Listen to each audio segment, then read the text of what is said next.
Hey everyone, this is Kevin, your Aptrepreneur, and Uber is officially being investigated by the Justice Department, and they have confirmed this in a letter. We've got the New York Times article. Let's look this sucker over. And the headline is Uber under criminal investigation. Justice Department confirms in letter to court. Federal investigators are pursuing at least one criminal investigation into Uber, according to a court document released on Tuesday.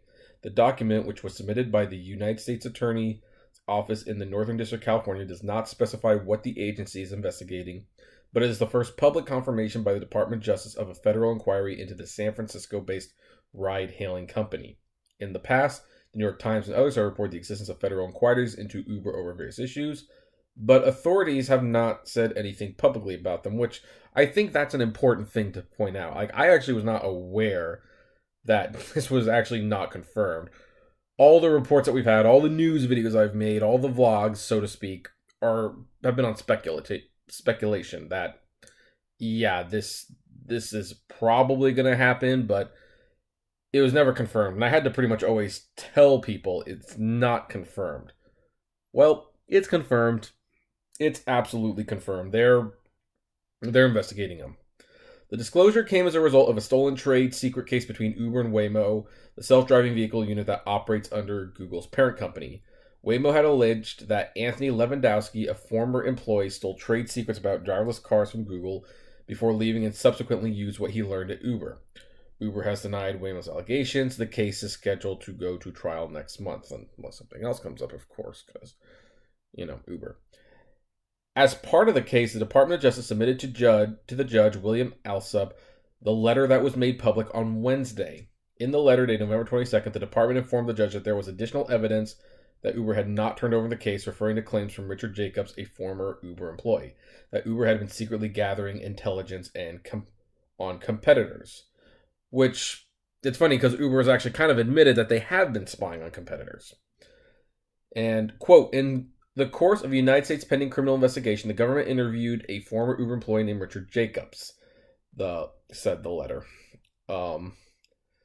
Mr. Jacobs appeared in court last month. Now, what's interesting about the Justice Department in this case, as you can see right here, the Justice Department's appearance in the case is unusual because the agency does not often intervene in matters outside of its own cases, which that's also important to note.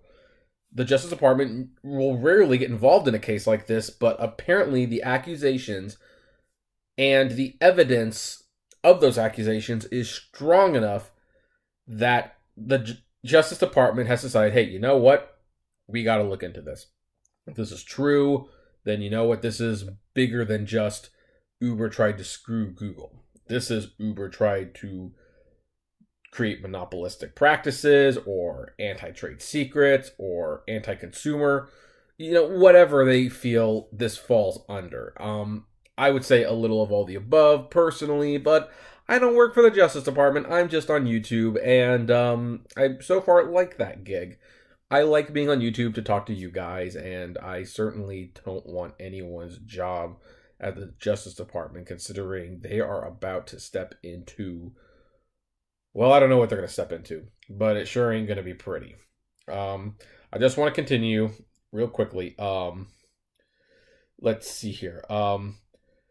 First of all, it's funny because Uber's response is, while we haven't substantiated all the claims in Mr. Jacobs' letter, and importantly, any related to Waymo, our new leadership has made clear that going forward, we will use complete honestly and fairly on the strength of our ideas and technology. Matt Kalman, an Uber spokesman, said statement, which is funny because I get that's the sense that's the direction Uber wants to go. Their new CEO certainly wants to go that direction. He has admitted things that most CEOs would never, ever admit.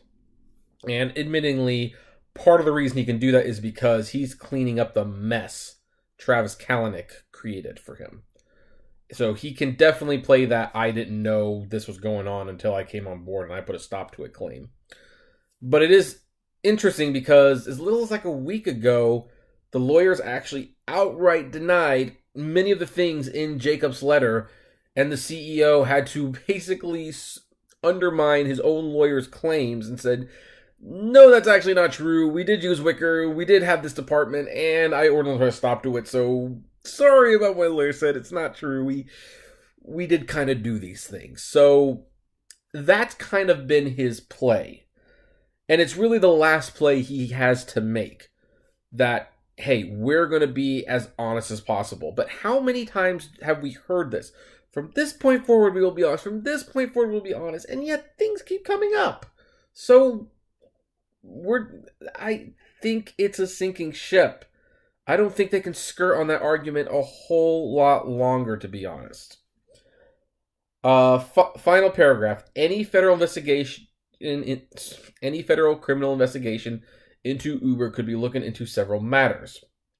Earlier this year, the Times reported that Uber was a subject of a federal inquiry into a software tool known as Greyball, which the company used to evade law enforcement in cities across the world.